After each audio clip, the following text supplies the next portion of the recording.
everyone, welcome back to my channel. And for today's video is nandito po tayo sa pinakabago nating property. Ito po is farmlet po siya for pre-selling. And dito po yan located at Amadeo, Cavite, and very near. Ito lang po siya along Barangay Road. And from the east-west road, kung sa-search po sa Google, is around 500 meters lang po siya. So I will show you a video po nung aking motorcycle from the highway. So going to this property at the end of the video. So and then if you are from Manila, no, and you are planning to get a lot here, very accessible po siya via the Calax na exit po sa Aguinaldo Highway and very near dito sa east-west road natin. And from this property going to Tagaytay is around 10 to 15 minutes. Andun na po tayo. So actually cold weather po dito. Right now it's 12 noon, no? And very accessible siya. So this is the property. Yeah. So this will be developed and be a concrete road with drainage, with lines for electricity and water, no? And there's actually available lots na mga 1,000 square meters, 700, 500, and meron po siyang included na free house, no? Free house around 17 square meter, and then included din yung perimeter fence if yung makuha mong property is doon sa may perimeter, no? And yeah, there will be also lines for water and electricity if I'm turned over. And then pwede nyo po siya lagyan ng mga pangarap yung rest house or you want na mga tanim-tanim, basta bawal lang po is poultry. So yeah, ito yung property guys. Actually under development siya right now. So yeah, ito yung mga equipment. Kaka-open niya lang last November, no? Last November. And siguro para mas ma-appreciate nyo muna yung ating property na ito is paliparan muna natin siya ng drone shot para makita nyo ano ba yung nasa likod ng property. So yeah, here's the drone shot that you will see here on 3, 2, 1. Please watch our drone shot.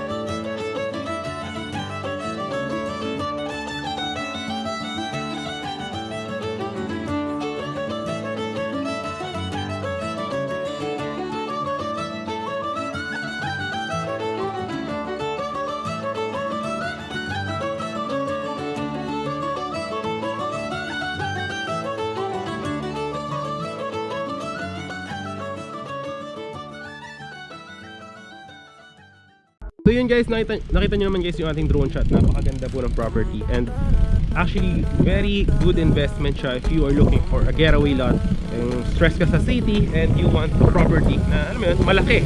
And actually malapit lang din naman siya sa mga establishments, mga mall, wet market, schools, and ano po yung hospitals. So this is actually accessible kasi yan na rin mismo yung Barangay Road. And yeah, marami rin mga katabi dito ng mga houses, yan, mga private farms, no? And may mga resorts din. Tapos yeah, ito yung ating property. Actually ganyan lang din naman ang itsura dyan. So this one will be developed for 12 meters concrete road right of way kasi yung property is nandyan po. Ayan. So yun, okay. So tara, lakad-lakad tayo para makita nyo din yung ating property. Ayan. So, yung itsura pala ng ating free house, no, is right here. Ipapakita ko yung itsura ng ating free house. Ayan. So nakita nyo. So meron ka dito malaking property around 1,000 square meter, no? Tapos meron ka maliit na free house, no? Plus may mga tanim ka na, bawa gusto mo magtanim ng mga yan props, or bawa gusto mo maglagay ng mga pets mo, pwede siya guys, no? Actually malamig dito, no, ngayon right now. Lalo kapag hapon guys, naghahamog din po dito. So yan yung ating equipment, yan. So ayusin yun dyan guys, lalagyan ng mga drainage, no? Tapos lalagyan din dyan ng bridge, yan, dyan.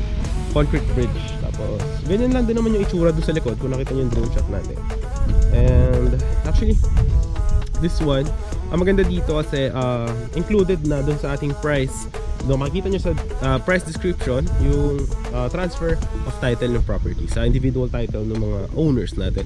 So included po siya, and then ita-develop din to. So on the near future, after 4 years, 5 years, hindi nyo masabi kung magkano na yung magiging price ng ating property. So, di ko alam kung magkano yung magiging price increase lalo ng mga property around here.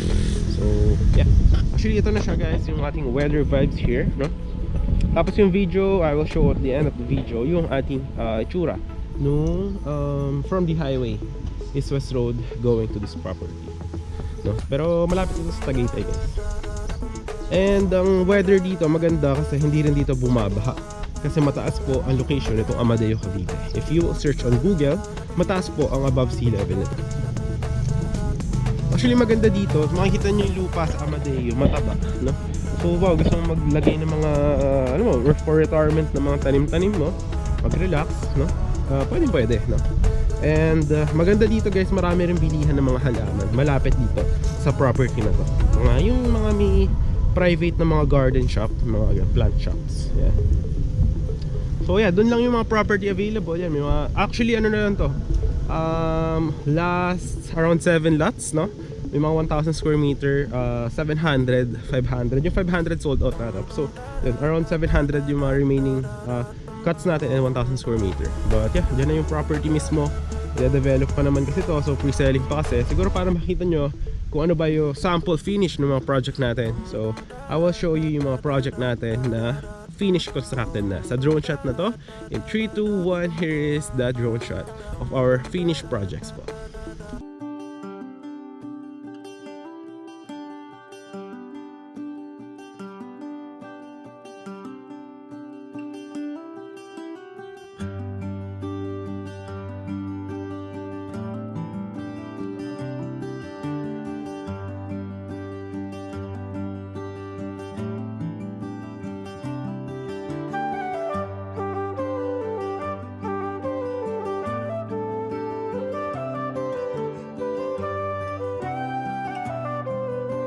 Guys, nakita nyo naman yung mga sample natin, mga projects. So talagang napakaganda. And napakarami dito guys around Metro Tagaytay. So yun lang din naman yung mangyayari dito, no? And yeah, this is farm lot residential pre-selling, no? And yeah, this will be ongoing development for the concrete roads. And yeah, ganyan lang din naman yung itsura doon sa likod. So yun lang guys, hope na nagustuhan nyo yung ating video for today. If you do like the video, kindly hit the thumbs up. And syempre, wag mo kalimut subscribe yung ating channel. And hit mo na rin yung notification bell para updated ka sa mga next upcoming videos natin. So yun, yung kagandahan nito is farm lot with free house po siya. Farm lot property na napakalapit po sa Tagaytay. Ito po yung ating highway. Ayan. This is East-West Road po. Ayan, nandyan po yan sa kaliwa and kanan. And from the East-West Road is around 3 minutes lang po going to the property. And if you are going to Tagaytay, diretsuhin nyo lang po yung kalsada na yan. It's around 10 to 15 minutes po going to Tagaytay. And right now it's around 5 PM exactly. So ano po siya, ito po yung weather vibes natin. Ito pag diniretso nyo naman to, this is going to, pwede kayo pumunta ng Cavitex, no? So going to Manila kung kayo nakatira sa Manila. Pero kung gusto nyo mas mabilis, is very accessible ito dito. So ito, diretsuhin nyo lang yung highway na yan. So, ang tawag dito East-West Road. Pag sinerch sa Google Maps, yan, diretsuhin nyo lang yan. That is going to Calax, yung silang interchange guys. So ano to, so isakabit ko yung camera natin to the helmet. Ayan, magmumotor tayo. Ayan dito. So kakabit natin itong camera para makita nyo kung gaano siyang ka-accessible from this highway. Na actually, ano siya, very, what do you call this? Kumbaga tinatawag nila is prime lot, no? So malaki yung potential. So yeah, we'll be going to the property. Kabit natin yung camera, going there. Then from there, I will also show you drone shots and everything. So napakaganda nito guys. Kaya yung Tagaytay, diretso yun yung kalsada na to. And marami dito, mga kainan, yan. Mga sikat na mga falls and more. Yan. So tara, let's go. Puntahan natin yung ating property na napakalaki guys. May mga 1,000 square meter, 700 square meter, and so on and so forth. So let's go. So ngayon, magmumotor na tayo papunta sa property. So nalikulan muna tayo dito. So going to the property, yan, nadaan tayo sa East-West Road. Yan, kakanan tayo. Pag dinaretso nyo yan, 10 minutes to Tagaytay, 10 to 15 minutes dito pa Manila. Tara, let's go guys.